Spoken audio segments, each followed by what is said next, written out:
Election commission PTI chairman Imran Khan जे commission जी मुखालिफ बयान जो नोटिस वठी छडियो। इलेक्शन कमीशन अॻूणे वज़ीर आज़म इमरान खान जे पेशावर वर्कर्स कन्वेंशन जे ख़िताब जो रिकॉर्ड पेमरा खां घुरे वरितो। सिंध असेंबली में ऑपोजिशन लीडर हलीम आदिल शेख, खुर्रम शेर जमा ऐं सेनेटर एजाज चौधरी जे इलेक्शन कमीशन जे मुखालिफ बयान जो भी रिकॉर्ड घुरियो वियो आहे।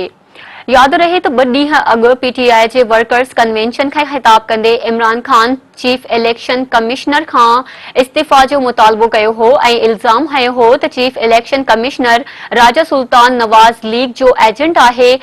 उहो अकेलो ई फैसला करे थो। उन जा सब फैसला पीटीआई जे खिलाफ हूंदा आहिनि।